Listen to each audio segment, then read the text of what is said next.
job. Welcome to Eagle Eye News at 6. We are just having a great time here in Auburn, Alabama. The party is not over yet. Eagle Eye TV, Auburn's news leader.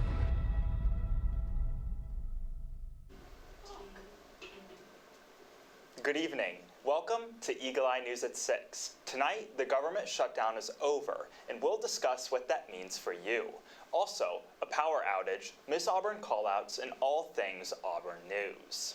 We'll also take a look at the ongoing screwworm outbreak in Texas, yet another Blue Origin rocket launch scrub, and more. I'm Brady Huneycutt. And I'm Allison Thomas. Let's get right into it. Our top story tonight. The federal government is back up and running. That's after the House passed a stopgap funding bill last night, and the president signed it shortly after that. The reopening is having real-world impacts on Americans. More services are becoming available again with the return of furloughed federal employees. They're set to get back pay, and some experts predict an economic rebound. For people on Obamacare, the reopening could mean their health insurance costs will be more than double. The bill does not guarantee an extension of expiring subsidies. Democrats vow to keep fighting to lower health care costs, but the House Speaker says he wants reforms first. It's unclear when flight schedules will return to normal, but SNAP benefits should be available again soon. Speaking of those federal employees, they are set to head back to the office now that the shutdown is over. In a memo Wednesday night, the White House's Office of Management and Budget instructed federal employees who had been furloughed to report to work on Thursday. The order came shortly after President Donald Trump signed a government funding bill to end the shutdown. About 670,000 federal workers were furloughed. Staying with shutdown news, after the financial emergency, experts say to prioritize some bills and payments and to lean on resources to regroup. Kayla has the story. An interruption in income can happen for any number of reasons. It might not be because it was anything you did. You could have been a victim of the shutdown, or maybe you got divorced. There are all kinds of situations that can cause you to get into debt. And once paychecks resume, experts say to take stock of the situation before making any money moves. You want to look at what your expenses are, if those have changed over the time that you haven't had income. And you also want to see, maybe most importantly, what you currently owe. So if you've paused payments on loans or on utility bills, you want to see, how far back you are and how much you need to do to catch up. Personal finance expert Beverly Harzog advises reaching out to lenders about options, especially for credit card debt, which tends to carry higher interest. She says those with good credit may be able to make a balance transfer to pare down payments. With a balance transfer credit card, you could get a 0% APR, anywhere from 12 to, I've seen about 21 months lately. And you can transfer your debt to that card and then pay it down monthly, interest-free during that trial period. Elizabeth Ayula, co-host of NerdWallet's Smart Money podcast, says once households regroup from one crisis, it's important to financially reposition in case it happens again. As we've seen with the current shutdown and financial hardships, emergency funds are so important. Households that want to get a jump on rebuilding emergency savings and paying down debt, Ayula says, might even consider a temporary side hustle to boost incoming funds. In Washington, I'm Kayla. Thanks, Karen. Moving into local news, a power outage last night affected several buildings around Auburn's campus. The cause of the outage has yet to be revealed, but students did receive email updates throughout the duration of the outage. Within 20 to 30 minutes following the first email alerting them of the outage, Auburn students received an email ensuring them that the power had been fully restored. As far as today, all is well, as there have been no reports of any outages on campus. Students gathered in front of Cater Steps on Tuesday to hear the top 20 candidates for Miss Auburn. The role of official hostess and female ambassador of Auburn University is elected by the student body. During her term, Miss Auburn helps host university events, supports campus initiatives, and works closely with the SGA president, executive team, and the War Eagle girls and Plainsmen. The role has evolved from a purely symbolic position to one of active service and leadership. One Auburn student shares how she's feeling being in the top 20. Yeah, I'm super excited. I think Everything I've done at Auburn is really serving as much as I possibly can, and this position is such an opportunity to serve to such a greater community, and to even get this top 20 nomination is so amazing, and it's just so heartfelt to me. Get your Miss Auburn updates exclusively here at Eagle Eye TV, as updates are soon to come. That's all I needed, of course. A week after the Turning Point USA event, Eagle Eye had the chance to speak with students regarding political rallies on campus. Let's go to Johnny Canninger on the street. It's been a week since Turning Point USA made their stop at Auburn University, so we're back on campus on Haley Concourse to ask students what their opinion of the event was. It was quite the sight to behold on Wednesday. Hundreds of students, as well as those affected particularly by the death of Charlie Kirk almost 2 months ago, showed out for the Turning Point event. We spoke with several students about how they feel that their values align with those of Turning Point USA. We just want to carry on the messages that Charlie Kirk left behind and started. Most importantly, I would say is first the Christian values that Charlie Kirk always put ahead of everything, and then obviously the America First values. That's something very important to me. Love my country like I know a lot of the other Auburn students do, and just want to carry that forward, and good traditional Western values is what's important to us. While there were a few loud and proud protests, we're more interested in what the average Auburn student feels about political rallies at their campus. Political rallies on campus, I think that it is okay if everyone stays respectful. I think if you look at what happened at UC Berkeley, that was obviously not respectful. And as a conservative, I think the Turning Point USA event that we had a couple days ago was great, and I wouldn't care if the other side had an event too. So I really think on Auburn's campus there isn't much like violence and stuff like that, so everyone is respectful and appreciative of like each side and everyone's opinion. So I think here it doesn't matter as much of political rallies on campus or not. Eagle Eye TV will continue to follow both the gubernatorial election and American political discourse here at Auburn University. For Eagle Eye News at 6, I'm Johnny Canninger. Thanks, Johnny. Let's take a quick break. When we come back, you'll get an outlook on the weather from Kayla Dudinsky. You're watching Eagle Eye News at 6.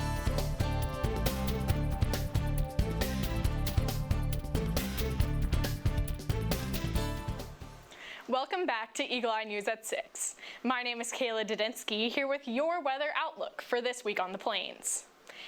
After a freezing first half of the week, it seems as if Auburn fall is turning a new leaf. Expect sunny skies and warm temperatures throughout the weekend. Tomorrow has a high of 73 and a low of 45. On Saturday, temperatures will range from 75 to 52.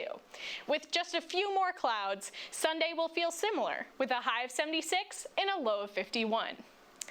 Trade your sweaters for shorts next week because temperatures will approach the mid-70s by Monday.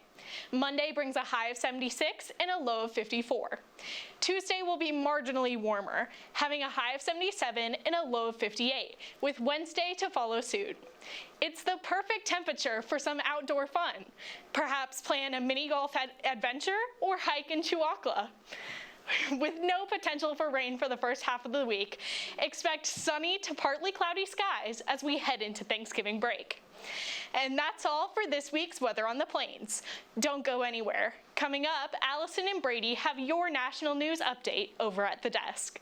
I'm your weather anchor, Kayla Dudinsky, and you're watching Eagle Eye News at 6.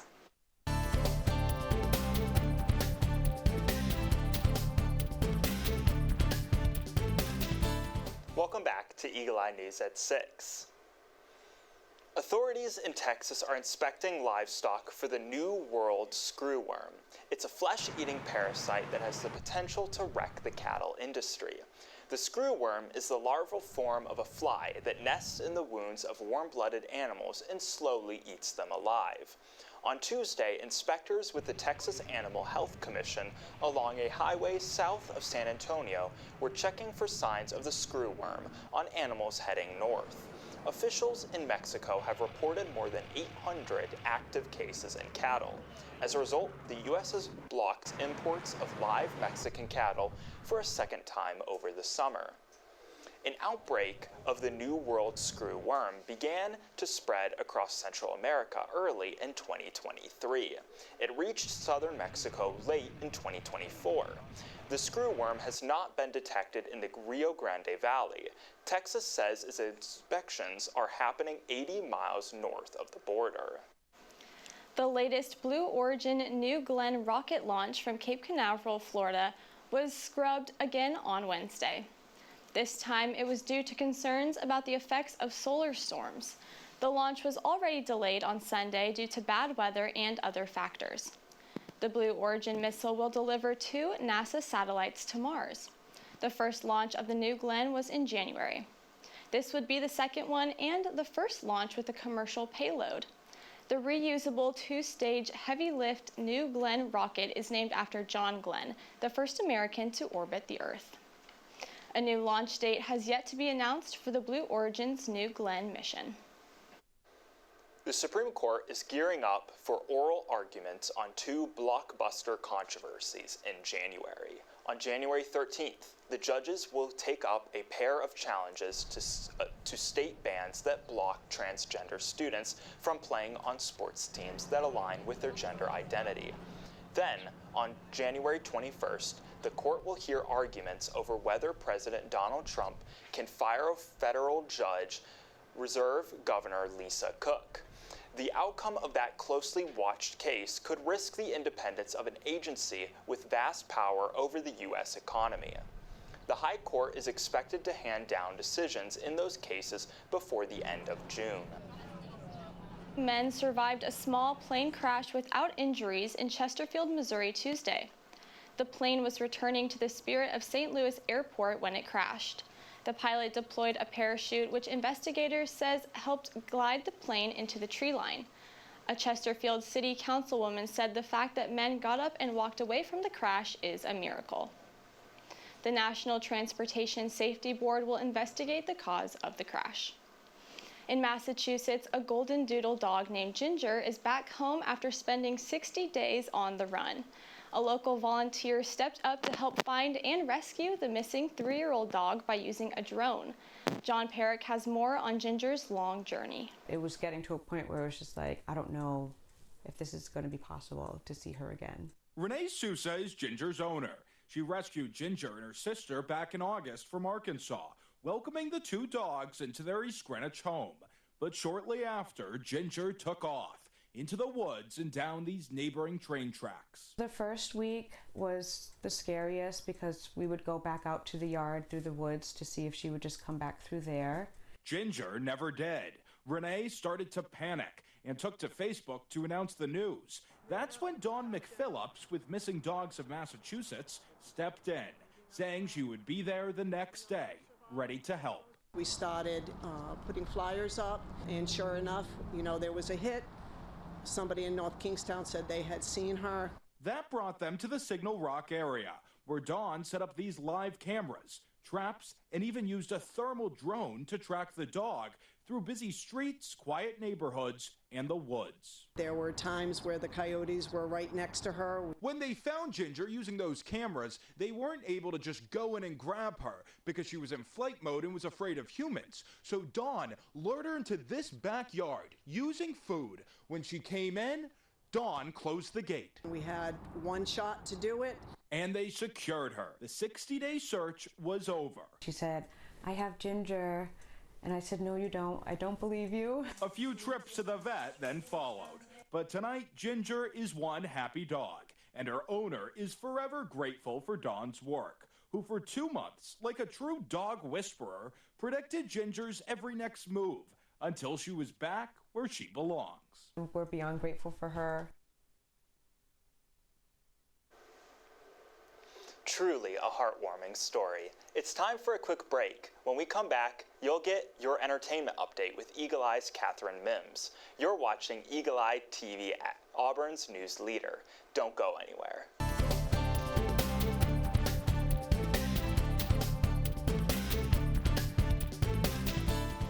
Welcome back to Eagle Eye News at 6. I'm Kathryn Mims here with your entertainment update. Let's jump right into it. 2026 is just around the corner, and you know what else is? The 2026 Grammys. On Friday, November 7th, the nominees were announced. Some of them include Sabrina Carpenter, Lady Gaga, Billie Eilish, Bad Bunny, Kendrick, and SZA. The Grammys are held once every year by the Recording Academy to celebrate those in the music industry. Tune in on February 1st, 2026 on CBS Television or Paramount Plus to see which artist will take home the trophy. Woody, Buzz, they're back and better than before. This week, Disney's animation studio Pixar released the first teaser trailer for Toy Story 5. For all of you Disney lovers, you definitely want to take a look at this.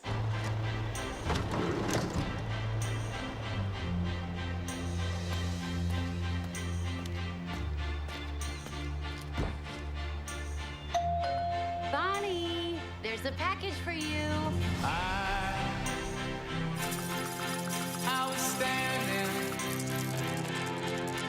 you were there, two worlds colliding, and they could never tear us apart. Oh, thank you, thank you, thank you. Hi there, I'm Lilypad. Let's play.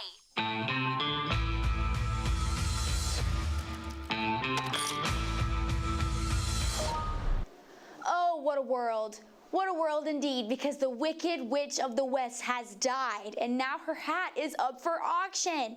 Heritage Auctions Hollywood and Entertainment Signature Auction will hold a starting bid of $100,000 on the hat. The hat itself is the original from the Wizard of Oz movie. The event will take place December 9th through 10th at the company's headquarters and online. Missed your chance at a stellar Halloween costume? Well, here's your chance. That's all the entertainment news I've got for you tonight. When we come back, you'll get your fill on all things sports with our very own Hampton Lane. I'm Kathryn Mims, and you're watching Eagle Eye News at 6. We'll be right back.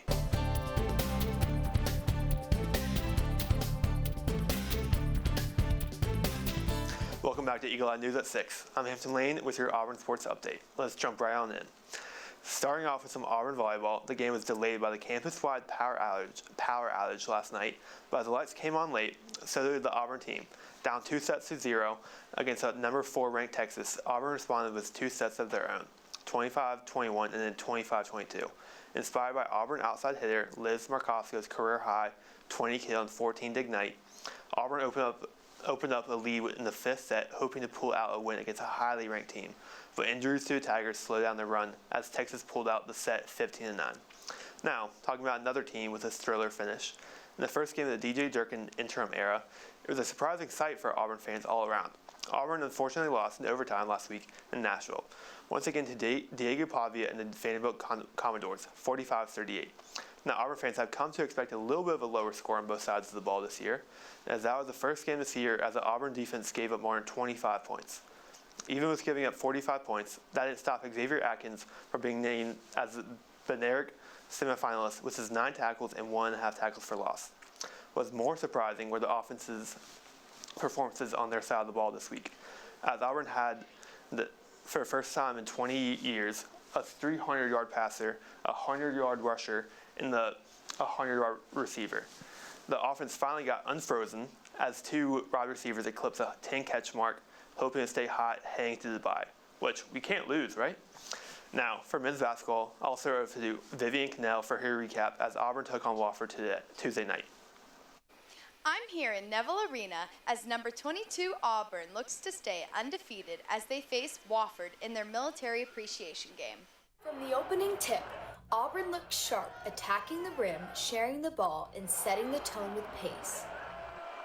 Keyshawn Hall took control early, scoring from all areas of the floor and energizing the home crowd with his physical play inside.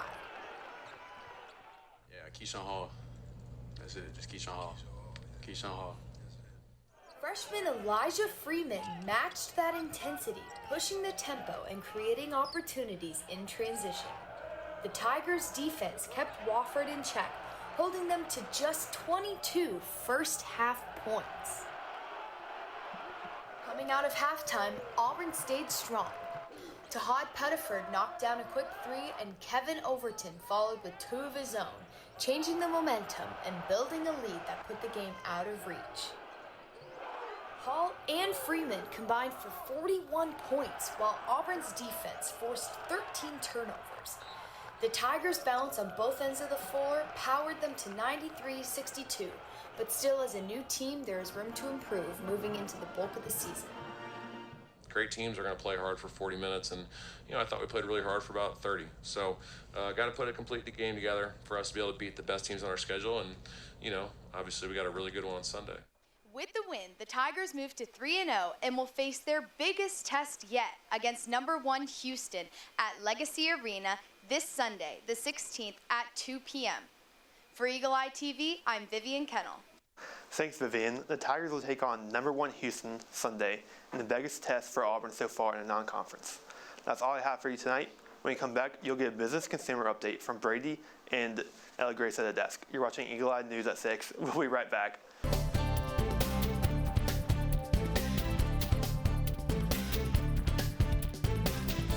Welcome back to Eagle Eye News at 6. The penny is suffering the same fate as the dodo bird, the 8-track player, or Auburn's football team. After 238 years, the U.S. Mint produced its last 1-cent coin on Wednesday. Earlier this year, President Donald Trump announced that he ordered the nation to stop making the penny, saying that each one costs nearly 4 cents to create. Other coins, including the nickel, dime, and quarter, will remain in circulation. Dropping the penny will create a greater need for nickels, which are a more expensive coin to mint. Although the penny already seems obsolete to some consumers, its removal is causing problems for some merchants, who will now have to round prices either up or down. A national park in Kenya says they've confirmed the birth of an endangered eastern black rhino calf.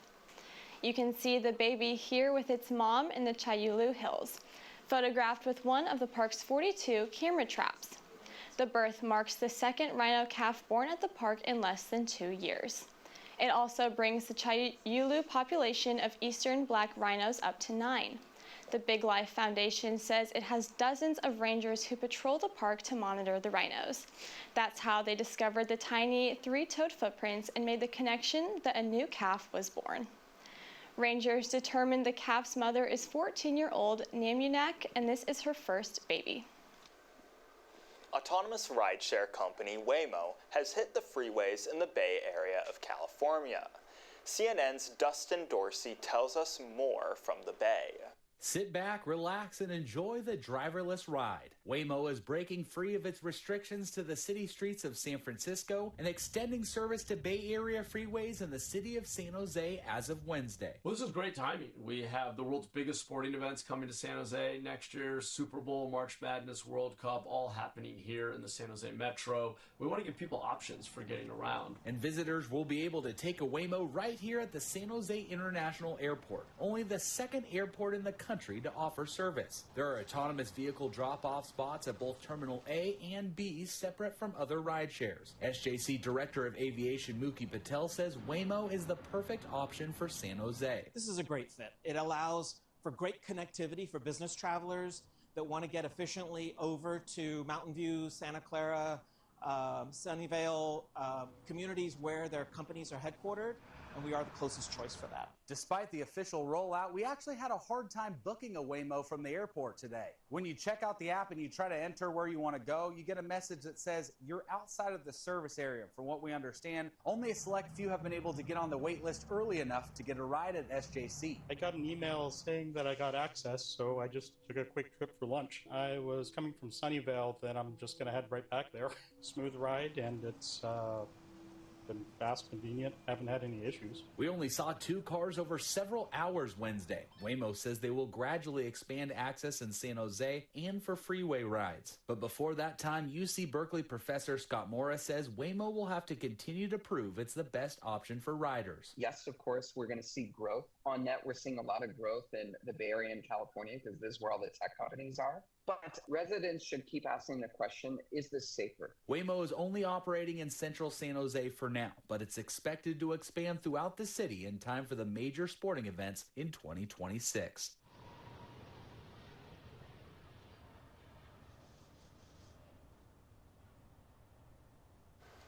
As Waymo continues to expand into large markets such as Los Angeles and San Diego, we'll keep an eye for what's to come for the future of driverless cars.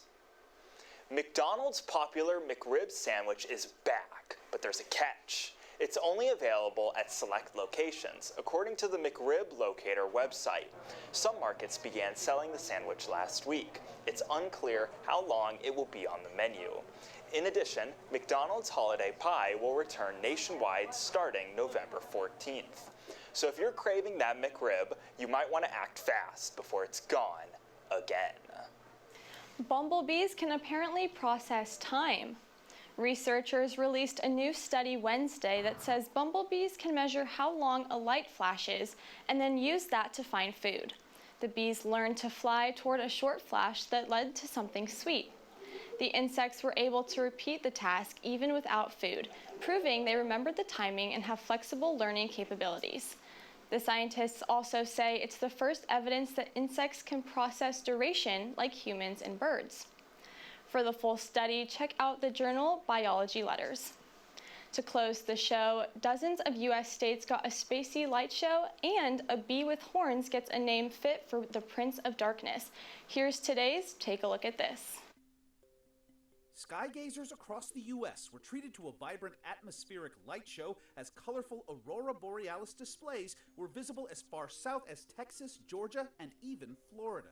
Images were shared from many states treated to the stunning northern lights, which experts say were a direct result of powerful bursts of energy from the sun called coronal mass ejections, disturbing energized particles in the Earth's atmosphere and painting the night skies with trippy colors. Few states were left out of the show as vivid images were shared from Virginia, Indiana, Alabama, Colorado, Minnesota. I mean, you name the place, there's a good chance they had a show in space.